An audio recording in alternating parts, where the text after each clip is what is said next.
What's up, everybody? It's your boy Bodyhead Productions here, and today we're continuing the Mascot Royale series with the top 5 PS1, PS2 mascots of all time. And it sucks, guys. There are so many mascots in this era that I originally did a top 10 video.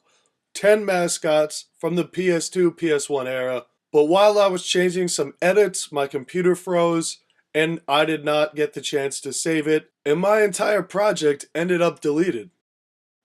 So guys, what we're going to do is, we're going to break it down to a top 5. This is the Mascot Royale series. We started with the Xbox. Here we are, the PS1, PS2 era. Alright guys, coming in at the 5 spot on this list, it was a very hard decision choosing this guy over two similar characters. But the 5 spot has to go to Ratchet and Clank.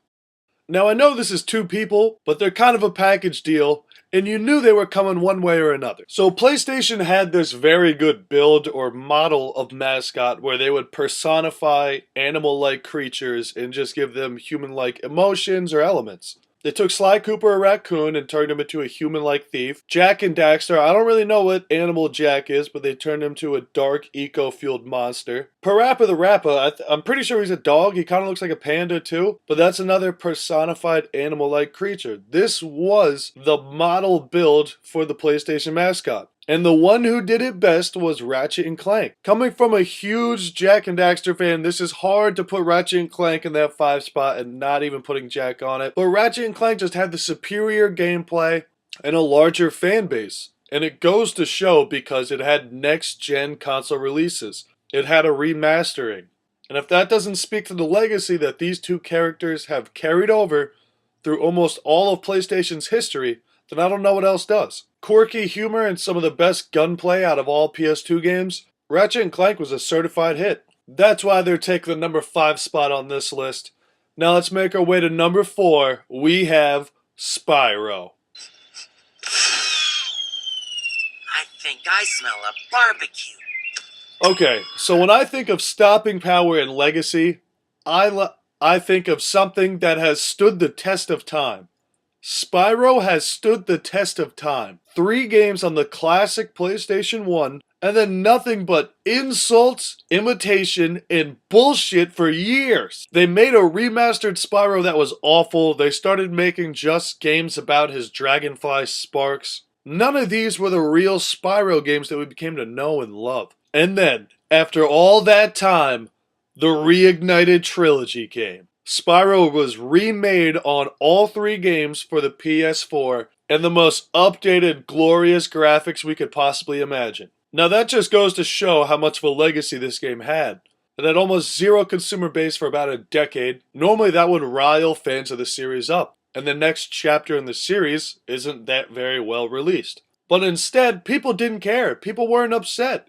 They just wanted that Reignited Trilogy and they wanted it now, and it sold very well. Number 4 spot, Spyro, and let's make our way to number 3. At number 3, we have Crash Bandicoot. Hi, I'm Crash! Crash Bandicoot! Here he is, everyone's favorite batshit crazy marsupial. Crash was the absolute face of PlayStation for a period of time. You know how I was talking about Ratchet and Clank, Sly Cooper, and Jack and Daxter being that model of family-friendly, animal-like mascot with human emotions? Well, Crash Bandicoot was the OG prototype. Without Crash Bandicoot, there's no Jack, there's no Sly Cooper, there might not even be a Parappa. This furry, funny, personified, kick-ass animal is already well on his way to jumping and spinning his way into the video game Hall of Fame. And with his own trilogy being remastered with the Insane Trilogy on the PS4, Crash Bandicoot has been the face of PlayStation for a long time. Yes, there was a large break in between, but we welcome him back with open arms. Also, it goes to note, Crash Bandicoot characters have become very popular in the rapper chain game. I'm not too sure why, but it's really cool to get a Crash Bandicoot chain. So, check out a couple of these.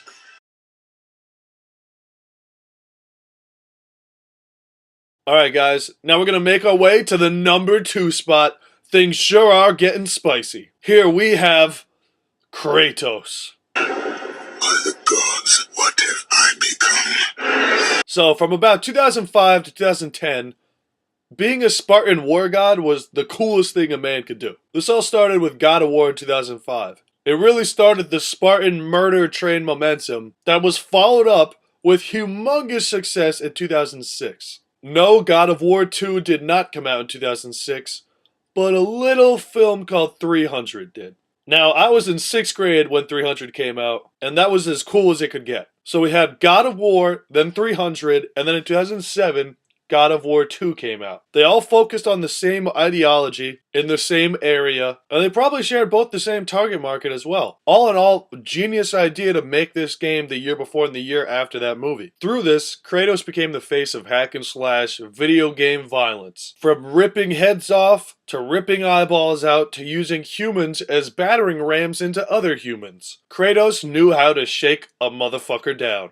He also went on to have 2 sequels on future-gen consoles that were both fucking landmark games. He was featured in Mortal Kombat. Kratos himself is a perfect representation of how fun gaming can be. Taking a very popular character and throwing him a bunch of different places. Even the commercials of Kratos. If there's one thing we can all take from this, it is living as a Spartan god of war, killing Greek gods in brutal fashion. How could this game not stick? That's Kratos at the number 2 spot, and this brings us to number 1 on our PS1, PS2 mascots. We have Solid Snake. Hideo Kojima is a rock star in the video game world, and with Solid Snake, he created one of the realest, most lifelike characters we've ever seen. Solid Snake was the man everyone wanted to be, and like Kratos, you felt like a bad motherfucker playing as him. He was as cool as the other side of the pillow. Snake had, well, he had it. Whatever it was. He had some sexy, mysterious factor to him. And with a Hollywood movie-like story, that doesn't hurt either. With 3 games on the PS1 to PS2 era, Snake was the face of PlayStation that kept hardcore gamers coming. We got to experience this character and grow with him. And maybe that's what made him feel so real. It's a shame what's happened to Snake of late. With Kojima's split, the most recent Metal Gear Solid game feels like it's an unfinished product. But here's the hoping Kojima can remaster these classics, or if not, team up with a new studio to make new Metal Gear Solid classics. Snake and the PlayStation are a package deal. Solid Snake needs to be the face of PlayStation. He represents the console as a whole, where it's from, its best developers. Snake is PlayStation. Guys, that's going to round out the top 5. I'm really sorry that the top 10 video got ruined. Just to name a couple of the other people I talked about in there, I talked about Parappa, Sweet Tooth from Twisted Metal, Jak and Daxter, Sly Cooper, and Dante from Devil May Cry as well. It was very hard picking just 5. That's why I wanted to do 10. But unfortunately, it's just the way some things work out. As always though, guys, if you stayed this long, I thank you so much. To everyone who does it, it means the world to me. I love gaming, and I do this for the people that love gaming too. We have the top 5 PS3, PS4 mascots coming by midweek, first week of February 2019. And then don't forget the top 5 Nintendo mascots coming after that. And then the Mascot Royale, where we will rank them all. So be sure to hit the bell and subscribe so you don't miss a thing. Like, comment, tell a friend, but most importantly, comment your list or your opinion. The feedback is all that matters. All we want to do is have a discussion with other people that love gaming just as much as I do. And on that note, body head out of here, guys. Till the next one.